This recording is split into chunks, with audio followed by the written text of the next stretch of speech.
বাঁকুড়ায় নজর। বাঁকুড়ায় বিজেপি নেতার দাদাগিরি, বাড়ির পাশে মদ খাওয়ার প্রতিবাদ আর প্রতিবাদ করায় মারধরের অভিযোগ কাঠগড়ায় বিজেপি মন্ডল সহসভাপতি। দেখুন কি হচ্ছিল সেই সময়। তোমরা নিজের আশা বন্ধ করো তবে তো হবে, এখানে সবই হয়। তাহলে এখানে পেটানো যাবে বলো? এখানে তাহলে এখানে সবার সামনে খাচ্ছ, তোমরা নিজের আশা বন্ধ করো তবে তো হবে। কোনো বন্ধ করবে না,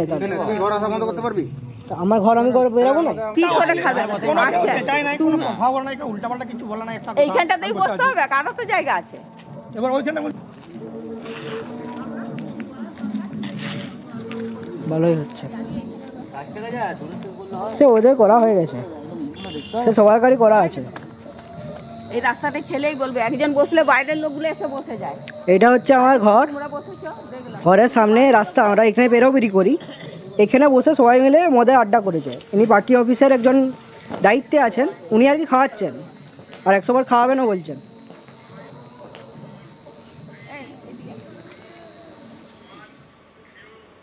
দেখলেন একবার উৎসবের মরশুমে কেমন মোৎসব চলছে। খোলা আকাশের নিচে মাঠে বসে যার বাড়ির পাশেই ঘটনা ঘটছে, তিনি যখন প্রতিবাদ করতে যান, সেই প্রতিবাদীকে আক্রমণ করা হয়। পুলিশে অভিযোগ করেছেন আক্রান্ত মহিলা। কথা বলবো, দেবব্রত প্রতিনিধি রয়েছেন সঙ্গে। দেবব্রত, সুস্থ তো কেউ নয়, সকলের পা টলছে। আর এই বিজেপি নেতা মন্ডল সহসভাপতি, তিনি নিজেকে কি মনে করছেন যে প্রতিবাদ করার পর তিনি আক্রমণ করছেন? এটা কি জায়গা নাকি মদ খাওয়ার?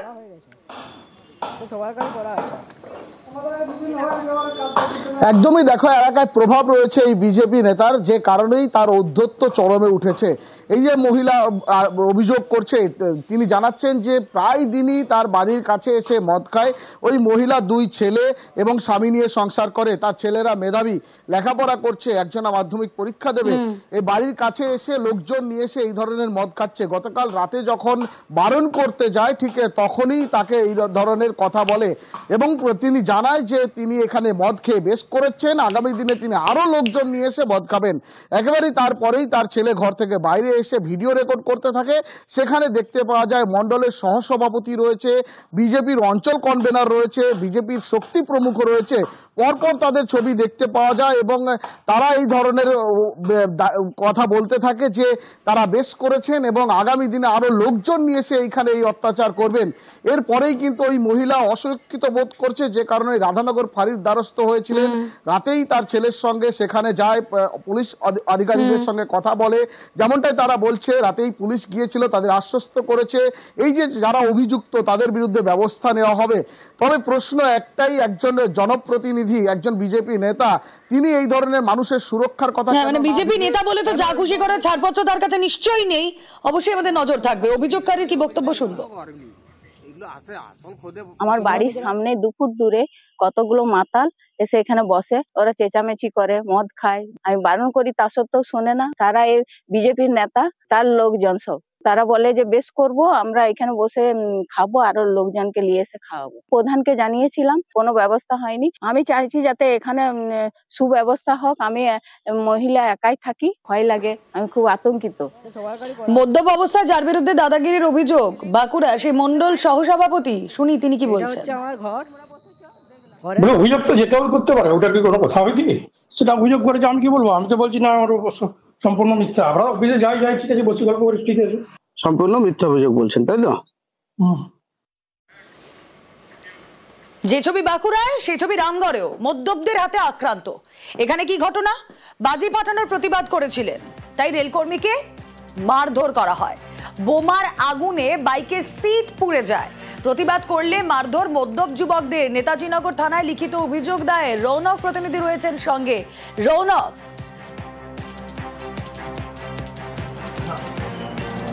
দেখা একেবারে 21 তারিখে রেলকর্মী সন্দীপ চ্যাটার্জি, তিনি তার বাড়িতে ফিরছিলেন রামগড়ে এবং তার বাইকের কিছু অংশ পুড়ে যায়। তিনি তারই ফ্ল্যাটের বাসিন্দাকে জানান সেই কথা। হঠাৎই 3 জন মদ্যপ অবস্থায় তার উপর চড়া হয়, তাকে বেধড়ক মারধর করা হয়। কারণ কি?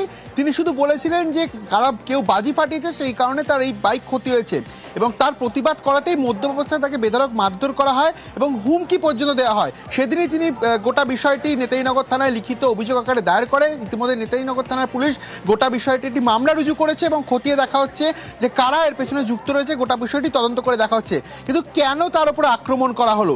শুধু বাজি ফাটানোর প্রতিবাদ করাতেই তাকে বেধড়ক মারধর করা হয় এবং মদ্যপ অবস্থায় ছিল এই তিনজনই, এমনটাই কিন্তু তিনি জানাচ্ছেন এবং পরবর্তীতে তাকে হুমকিও দেওয়া হয়। রীতিমতো তিনি আতঙ্কের মধ্যে রয়েছেন এবং তিনি একজন রেল কর্মী, অফিস থেকেই তিনি ফিরছিলেন।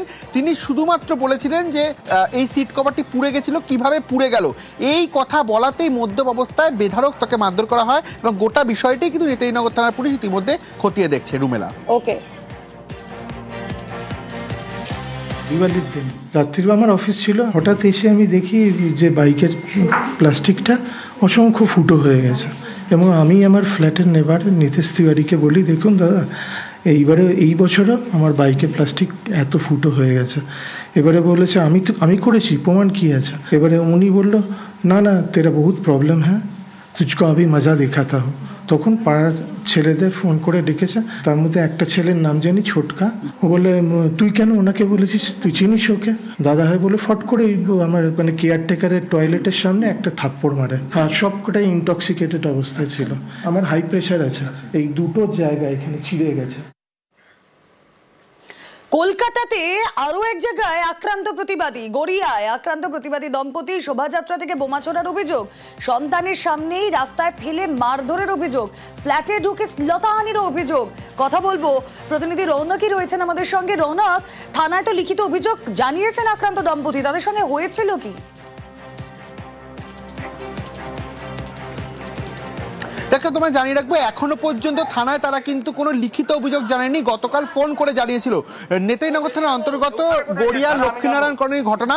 এই বাড়ি থেকে তার দম্পতি নিচে নেমে এসেছিল, বলা হচ্ছিল নাকি তাদেরকে উদ্দেশ্য করে চকলেট বোমা ছোড়া হচ্ছিল, তার প্রতিবাদ করাই তাদেরকে বেধড়ক মারধর করা হয় এবং শ্লীলতাহানির মতো একটা অভিযোগ আনছেন, যদিও লিখিত অভিযোগ তারা জানায়নি। এবং পাল্টা যাদের বিরুদ্ধে অভিযোগ তারা জানাচ্ছেন যে গতকালকে নাকি দম্পতির তরফ থেকেই তাদেরকে উদ্দেশ্য করে চকলেট বোমা ফাটানো হয় এবং একজন শিশু যিনি রয়েছে তিনি জখম হয়। তুমি একটু আমাদের সঙ্গে থাকো রৌনক। দম্পতির বিরুদ্ধে পাল্টা অভিযোগ করছেন স্থানীয়রা, দম্পতির বিরুদ্ধে বোমা ছোড়ার অভিযোগ উঠছে, দম্পতির ফ্ল্যাটের সামনে বিক্ষোভ স্থানীয়দের।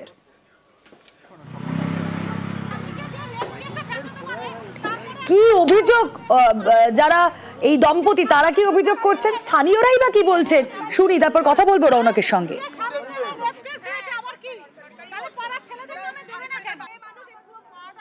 একটা বড় সাইজের একটা চকলেট বোম নিয়ে ছুঁড়েছে, সেটা এসে আমার পায়ের কাছে পড়েছে। আমি শুধু ওকে বলেছি বলার মধ্যে যে ভাই এরকম করে কেন ছুটছিস, সেইভাবে আমারও লেগে যাবে। হঠাৎ দেখছি কতগুলো ছেলে এসে চড়াও করেছে আমার উপরে, এসে আমাকে মারধর ধাক্কাধাক্কি, কেউ গলাটা পেছন দিক থেকে এসে এরকম করে টিপছে, মেরে মুখের অবস্থা এরকম করেছে, এখানে নীল ছিটে ঠোঁট ফাটিয়ে দিয়েছে, ফেলে আমার পায়ের উপরে লাথি, কোমরে লাথি, পিঠে লাথি, যা তা করেছে আমার সাথে। তারপরে আমাকে আমার হাজবেন্ড যে বাঁচাতে গেছে, দেখুন ওকে এরকম আছড়ে উছড়ে পুরো গলা ধরে কেটে দিয়েছে ওকে। আপনাকে রাস্তা ফেলে মেরেছে? একদম একদম আমার ঘরের সামনে। ধর্ষণের হুমকি দেওয়া এরকম কোনো ধর্ষণের হুমকি? আমি কে বলেছে এটা, কি বলা হয়েছে? যেই ভিডিও দিয়েছি ওটার মধ্যে ওরা ডিরেক্ট বলছে, নিচ থেকে যখন ঘরে ঢুকে গেছি আর পাচ্ছে না, তখন নিচ থেকে অনেক ওদেরকে ডেকেছে যে বেরিয়ে আয়, এই সমস্ত ঠিক না। নিচ থেকে বোম ফেলছে, নিচ থেকে ইট ফেলছে, নিচ থেকে জলের বোতল ছুটছে, এগুলো সমস্ত আমার কাছে ভিডিও আছে। সন্তানের সামনেই রাস্তায় ফেলে মারের অভিযোগ করলেন, অভিযোগকারিনীর বক্তব্য আপনারা শুনলেন। দম্পতির বিরুদ্ধে কিন্তু পাল্টা অভিযোগ আবার স্থানীয়রাও করছে। জানবো আরো বিস্তারিত, রৌনক রয়েছেন সঙ্গে। রৌনক, দেখো একেবারে তোমায় দেখাবো, ইতিমধ্যে নেতাজিনগর থানার পুলিশ ঘটনাস্থলে এসছে। গতকাল ঠিক কি ঘটনা ঘটেছিল তা কিন্তু জিজ্ঞাসাবাদ করা হচ্ছে এবং স্থানীয়রা যে অভিযোগ করছে যে দম্পতির তরফ থেকে চকলেট বোম ছোড়া হয়েছিল এবং দম্পতির তরফ থেকেই কিন্তু মারধরও করা হয়েছিল, এমনটাই অভিযোগ স্থানীয়রা করছে। ইতিমধ্যে নেতাজিনগর থানার পুলিশ ঘটনাস্থলে এসছে, জিজ্ঞাসাবাদ করা হচ্ছে তাদেরকে ঠিক কি ঘটনা ঘটেছিল এবং দম্পতি যে অভিযোগটা করছে সেই মহিলাকে শ্লীলতাহানি করা হয়েছিল, তার ছেলের সামনেই তাকে মারধর করা হয়েছিল। অর্থাৎ দুপক্ষের যে অভিযোগ পুলিশ খতিয়ে দেখছে, কিন্তু এখনো পর্যন্ত নেতাজিনগর থানায় কোনো রকম লিখিত অভিযোগ দায়ের করা হয়নি। রুমেলা, বেশ, স্থানীয়দের ঠিক কি অভিযোগ শুনুন। কালকে আমাদের ঠাকুর ভাসান আসছিল, আমরা এখান থেকে আসছিলাম, মেয়ে দুটো ওইখান থেকে আসলো, এসে এবারে কি করেছে এখানে দাঁড়ালো, একটা বাচ্চা আমাদের বাচ্চা ছেলে বাজি ফাটাচ্ছিল, ওকে বলছে আমার পা ধরে ক্ষমা চা, আমাকে ঘুষি মেরেছে। তারপর আরেকটা ঘুষি যে এরকম দিতে গেছে সরে গেছি, ওই ঘুষিটা একটা বাচ্চা ছেলে ঘুষি ওটাই ওর গায়ে লেগে গেছে। আমার ছেলে বাঁচাতে গেছে, আমাকে ছাড়াতে গেছে, ওকে ছাড়াতে গেছে, আমার ছেলের হাতটা কপাত করে ধরলো, ধরে এখানে কামড়িয়ে দিল। ওই বাঙালি ওরা কি ওই ঠেট দিচ্ছে, ওরা ঠেট দিচ্ছে, আবার বাঘাযতীন ভাঙরে গিয়েও ঠেট দিচ্ছে। আমার ভাসুরের ছেলেকে বলছে একটা মেয়ে। দুদিন পার অধরা এখনো অভিযুক্তরা। দক্ষিণ দমদমে পুড়িয়ে খুনের চেষ্টা, পুরনো বিবাদের জেরেই খুনের চেষ্টা। কাঠগড়া 11 নম্বর ওয়ার্ডের কাউন্সিলর ঘনিষ্ঠ। খুনের চেষ্টার পর কাউন্সিলরের দাদাগিরির অভিযোগও সামনে। ঘনিষ্ঠর নাম প্রত্যাহারে চাপের অভিযোগ। কথা বলবো, অনুপ চক্রবর্তী রয়েছেন সঙ্গে। অনুপ, ঘটনার পর দুদিন পেরিয়ে গিয়েছে, এরা কতটা প্রভাবশালী, কোন বলে বলিয়ান যে এখনো তাদের টিকিটুকু ছুতে পারলো না পুলিশ? দেখো, এই প্রশ্নটাই উঠছে যে কতটা প্রভাবশালী তারা, কারণ ঘটনা 2 দিন কেটে গিয়েছে, এখনো পর্যন্ত পুলিশের পক্ষ থেকে কাউকে গ্রেপ্তারের সম্ভাবনা একটাই কারণ, কাউন্সিলর যে হাত, সেই হাত কিন্তু অভিযুক্ত মাথায় রয়েছে। সেই কারণেই মনে করা হচ্ছে বা পরিবার দাবি করছে, এই কারণেই কিন্তু কোনোভাবে একেবারে যে 3 অভিযুক্ত তাদের টিকিটাও ছুতে পারছে না একেবারে পুলিশ, এমনটাই বলা হচ্ছে। তার কারণ মৃন্ময় দাসের বিরুদ্ধে যে অভিযোগ উঠছে, তিনি কিন্তু বারবার এলাকায় এসে হুমকি দিচ্ছে বলে অভিযোগ, অনুগামী পার্টি হুমকি দিচ্ছে, এমনকি হাসপাতালে গিয়ে ভিডিও রেকর্ডিং করার অভিযোগ উঠছে তার বিরুদ্ধে। তারপরে বলা হচ্ছে, চাপ দেওয়া হচ্ছে, এক অভিযুক্ত নাম কিন্তু সেখান থেকে বাদ দিতে হবে। তাহলে এতটাই প্রভাবশালী তারা, সেই কারণেই কিন্তু একেবারে পুলিশ তার টিকিট ছুতে পারছে না। এবং এখানেই কিন্তু নাগেরবাজার থানার পুলিশের ভূমিকা নিয়ে প্রশ্ন উঠছে। এখন ঘটনার 2-3 বার এখনো পর্যন্ত একজন অভিযুক্তকে পুলিশ ধরতে পারলো না। পরিবারের পক্ষ থেকে ইতিমধ্যেই বলা হচ্ছে, পুলিশের পক্ষ থেকে তারা অভিযোগ গ্রহণ করা হয়েছে, কিন্তু কোনোভাবে কোনো অভিযুক্তকে গ্রেপ্তার করা। স্বাভাবিকভাবে এই অবস্থায় পরিবার যে আতঙ্কে থাকবে তা তো আর বলার অপেক্ষা রাখে না।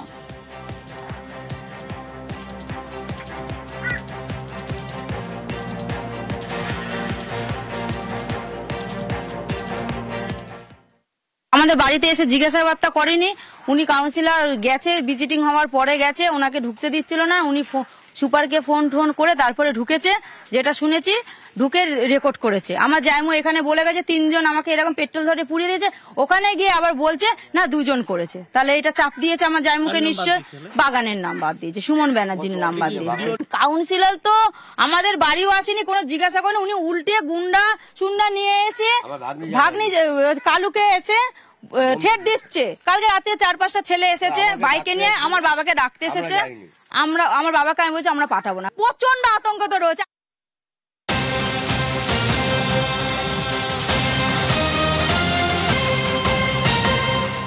এই যে মৃন্ময় দাসের নাম সামনে আসছে, এই মৃন্ময় দাস তিনি এক কীর্তিমান কাউন্সিলর। আগেও মারধরের ঘটনায় জড়িত মৃন্ময়। গত বছর তৃণমূল কর্মী কৃষ্ণ সাউকে মারধর, ভয়ে দল ছেড়ে বিজেপিতে যোগ কৃষ্ণ সাউয়ের। কথা বলবো, অনুপ রয়েছেন সঙ্গে। অনুপ, এই কাউন্সিলর মৃন্ময় দাসের নাম যে উঠে আসছে সামনে, তার তো মারাত্মক রেকর্ড, আগেও মারধরের ঘটনায় জড়িত। কাউন্সিলর যে মৃন্ময় দাস, তার কিন্তু এই অভিযোগ নতুন না, তার বিরুদ্ধে এর আগেও কিন্তু তার বিরুদ্ধে একাধিক অভিযোগ, দলেরই কর্মী তাকে কিন্তু মারধর, কৃষ্ণ সাউ তাকে মারধরের ঘটনার অভিযোগ রয়েছে, এবং তিনি টানা 15 দিনে কিন্তু হাসপাতালে ভর্তি ছিলেন বলে এমনটা বলা হচ্ছে। এবং ভয়ে পরবর্তী ক্ষেত্রে তিনি যে তৃণমূল পার্টি করতে, যে তৃণমূল দল ছেড়ে বিজেপিতে যোগদান করতে, শুধুমাত্র কাউন্সিলরের ভয়ে। এবং তার যে দোকান, সেই দোকান থেকে শুরু করে সমস্ত কিন্তু ভাঙচুর, মানে সরাসরি মৃন্ময় দাস এবং তার অনুগামী যারা তার ছায়া সঙ্গী, তাদের বিরুদ্ধে অভিযোগটা উঠছে। এই কাউন্সিলরের বিরুদ্ধে যে বলা হচ্ছে, নতুন করে শুধুমাত্র এই অভিযোগ নয়, এটা একাধিক অভিযোগ রয়েছে, যার ফলে কিন্তু একেবারে সেই যখন যেদিন এই ঘটনা ঘটেছিল, কৃষ্ণ সাউকে মারধর করা হয়েছিল, তিনিও দাবি করছেন একই রকম ভাবে মারধর করা হয়েছিল। যখন তাকে মারধর করা হয়, একজন মানুষও কিন্তু সাহায্যের জন্য এগিয়ে আসছে তার ভয়ে, এমনটাই বলা হচ্ছে। এক্ষেত্রে দেখা গেছিল যে বেরিয়ে পড়ার ঘটনা, সেদিন রাতে যখন পেট্রোল দিয়ে পুড়িয়ে মারার চেষ্টা করা হয়, সেদিনকেও কিন্তু কেউ ছুটে আসেনি। এই একই রকম অভিজ্ঞতার শিকার হচ্ছে কৃষ্ণ সাউ। তিনি তৃণমূল করতেন এক সময়, তার ভয়ে কিন্তু একেবারে তৃণমূল ছেড়ে বিজেপিতে পরবর্তী ক্ষেত্রে যোগদান করেন, এবং তিনি আজকে সোচ্চার হচ্ছেন। তার কারণ তার সঙ্গে এরকম ঘটনা ঘটেছিল, এবং দলের কাছে তাদের কিন্তু অনুরোধ জানাচ্ছেন যে কোনোভাবে কিন্তু কাউন্সিলের বিরুদ্ধে ব্যবস্থা নেওয়া হয়। কারণ এরকম ভাবে কিন্তু একাধিক তৃণমূল কর্মী তার ভয়ে, তার মারধরের ভয় থেকে শুরু করে প্রত্যেক ভয়ে দল ছেড়ে চলে গিয়েছে। শুধু তাই নয়, একটা সোশ্যাল মিডিয়ার পোস্ট তাই নিয়ে কিন্তু তাকে মারধর করা হয়েছিল, তিনি এমনটাই দাবি করেছেন। কিন্তু অন্যদিকে কাউন্সিলর তিনি দাবি করছেন যে একবারে সম্পূর্ণ মিথ্যে ঘটনা, যখন একটা ঘটনা ঘটেছে তখন পুরনো ঘটনা এরকম ভাবে চাপিয়ে দেওয়ার চেষ্টা করা হচ্ছে, সম্পূর্ণ মিথ্যে কথা বলে অভিযোগ অস্বীকার করে। বেশ, দমদমে বেদিয়াপাড়ায় পুড়িয়ে খুনের চেষ্টার ঘটনা, অভিযুক্ত সাগরেদকে বাঁচাতে আসরে নামছেন কাউন্সিলর, অভিযোগও উঠছে।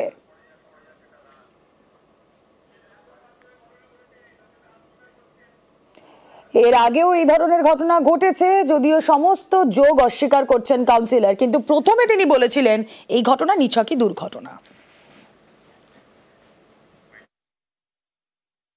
এটা সম্পূর্ণ মিথ্যে কথা। একটা টিভি সারানো নিয়ে গন্ডগোল হয়েছে, পুলিশ এই বিষয়ে তদন্ত করে তার রিপোর্ট দিয়েছে, কেস চলছে। যেহেতু তারা বিজেপি করে, যেহেতু যে কোনো বিষয়ে কাউন্সিলরকে অভিযোগ করে, এটা নিছক একটা পারিবারিক ওদের পুজোর ঘটনা। ফেসবুকের একটা পোস্টকে কেন্দ্র করে কাউন্সিলর নিজে ক্রিমিনালকে নিয়ে আমার দোকানে ঢোকে এবং দোকানে আমাকে নির্মম ভাবে মেরে মারতে মারতে দোকানের সামনে নিয়ে এসেও মারে। আমার স্ত্রী এবং আমার ছোট মেয়ে তারা এসে আর্তনাদ এখানে কাঁদছিল। লোকে পাবলিক পরে আমাকে যেটা বললো, কেউ ভয়ে এগিয়ে আসেনি আর এর আতঙ্কে তারা আমাকে পার্জি করে নিয়ে গেছে। ট্রমা সেন্টারে ভর্তি ছিলাম। 24 ঘন্টা পথে আমার জ্ঞান ফিরেছে। আমি বুঝতে পারিনি যে আমি বেঁচে আছি নাকি মরে গেছে। এরকম পরিস্থিতিতে প্রায় 12 দিন আমি হসপিটালেই ছিলাম। তারপরে সুস্থ হয়ে আসার পরেও আমার উপরে অত্যাচার চলছে। এমন জায়গায় মেরেছিল যে সেটা আমার প্রাণ চলে যাওয়ার কথা। পার্টি একদম এই দুর্নীতি, একদম পুরো এদের দুর্নীতির বিরুদ্ধে আমার কিন্তু প্রতিবাদ, এবং সেই জন্য আমার বিজেপিতে আসা। এখনো আতঙ্ক আছে, ভয় ভীতিতে আমরা আছি। শুভেন্দুর বিরুদ্ধে নতুন এফআইআর বাধাহীন। বিরোধী দলনেতা এফআইআর রক্ষা কবচ প্রত্যাহার। হাইকোর্টের আদালতের অনুমতি ছাড়া এফআইআর না করার নির্দেশ প্রত্যাহার। 2021 থেকে এই রক্ষা কবচ পাচ্ছিলেন শুভেন্দু অধিকারী। এফআইআর রক্ষা কবচ প্রত্যাহার। বিচারপতি জয় সেনগুপ্তর অত্যন্ত গুরুত্বপূর্ণ যে খবর আপনাদের জানিয়ে রাখি, শুভেন্দুর বিরুদ্ধে নতুন এফআইআর বাধাহীন। বিরোধী দলনেতার এফআইআর রক্ষা কবচ প্রত্যাহার করে নিল উচ্চ আদালত।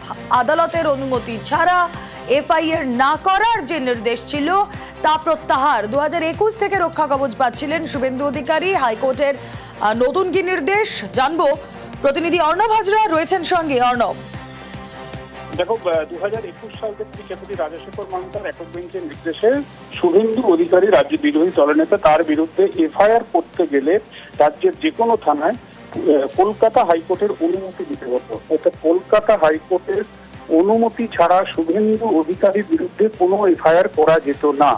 যে নির্দেশ 2021 সালে প্রথমে অন্তর্বর্তী নির্দেশ আকারে দেন বিচারপতি রাজশেখর মান্তা, পরে তার ডিভিশন বেঞ্চে সুপ্রিম কোর্টে পৌঁছায়।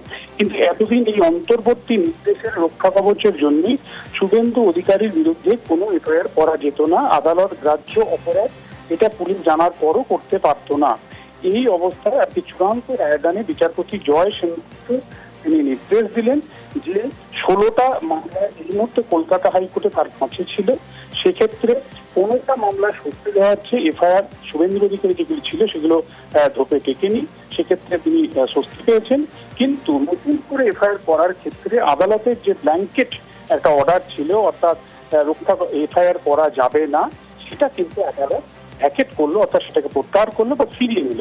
অর্থাৎ এই মুহূর্তে শুভেন্দু অধিকারী আজকে কলকাতা হাইকোর্টের একক বেঞ্চের রায়ের পরে তার বিরুদ্ধে এফআইআর রুজু করা যাবে আদালত গ্রাহ্য অপরাধ হলে।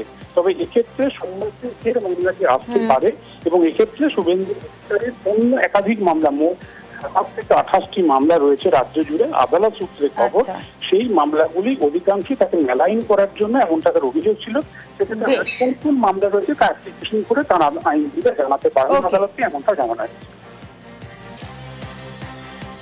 এতদিন ধরে যে রক্ষা কবচটা ছিল দীর্ঘ 3-4 বছর ধরে, আর সেই ফাইনাল হিয়ারিং এর পর জাজমেন্ট দেওয়ার পর সেই রক্ষা কবচ ভেকেট করে দিয়েছে। এখন আগেকার প্রোটেকশন অনুযায়ী তো সব কোনো ম্যাটারে এফআইআর করা যাচ্ছিল না, সেগুলো এখন রাস্তা খুলে গেল। এবার যে যে কমপ্লেনগুলো ছিল সেই কমপ্লেনগুলো আজকে যদি এফআইআর লজ করে প্রসিড করতে চায়, পুলিশ প্রসিড করবে। রক্ষা কবচ প্রত্যাহার কথাটা বলা ভুল হবে। আদালতের বক্তব্য ছিল প্রথম থেকেই যে কোনো এফআইআর রেজিস্টার করতে গেলে আদালতের অনুমতি নিয়ে করতে হবে। এটি যদি বলা হয় তাহলে রাজ্য কোনো রাজনৈতিক অ্যাডভান্টেজ নেওয়ার জন্য বা রাজনৈতিক মাইলেজ নেওয়ার জন্য এই কথা বলছে। অ্যাকচুয়ালি আমরা সবাই মাননীয় বিরোধী দলনেতার বক্তব্য হচ্ছে যে ওনার বিরুদ্ধে যে এই পুলিশি হয়রানি চলছিল, যেটিকে চ্যালেঞ্জ করা হয়েছিল, সেটা তো সম্পূর্ণভাবে রাজনৈতিক কারণেই, আর কোনো কারণ তার বাইরে নেই আর কি। এটা তো হওয়ারই ছিল। ভারতবর্ষের কোনো নাগরিক কোনো অপরাধ করলে তার বিরুদ্ধে এফআইআর করা যাবে না, এরকম ব্ল্যাঙ্কেট হাইকোর্টের রক্ষা কবচ কেউ কোনোদিন আগে শোনেনি। তার দেহরক্ষীর, একজন দেহরক্ষীর বা যে গাড়ি চালাতো অস্বাভাবিক মৃত্যু হয়েছিল।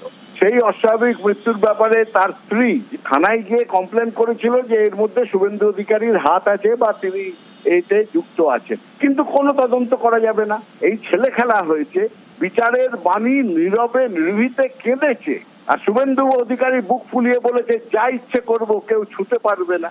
এটা তো হয় না ভারতীয় ব্যবস্থায়। গত কয়েক বছর ধরে শুভেন্দুবাবু ভারতীয় জনতা পার্টির সদস্য হওয়ার পর থেকে, নেতা হিসেবে তিনি মান্যতা প্রাপ্তির পর থেকে তার বিরুদ্ধে নজিরবিহীন ভাবে বিভিন্ন জায়গায় পরিকল্পিত সুপরিকল্পিত হামলা করেছে তৃণমূল কংগ্রেস। রাজ্যের প্রধান হাইকোর্ট তারা 5 সদস্যের বেঞ্চ তারা অবজার্ভ করেছিলেন, এখনো সেই অবজারভেশন বহাল আছে। এই রাজ্যে আইনের শাসন নেই, শাসকের আইন চলছে। তার বিরুদ্ধে মিথ্যে মামলা হয়েছে বহু জায়গায়। বিষয়টি গুরুত্ব দিয়ে বিবেচনা করা উচিত। যদি শুভেন্দু বাবুর উপরে অথবা তার কোন রকম পরিবারের উপরে কোনো হামলা হয়, তাহলে বুঝতে হবে হাইকোর্টের রায়কে ঢাল করে শুভেন্দু বাবুর প্রাণ নাশ করার চক্রান্ত তৃণমূল কংগ্রেস করছে।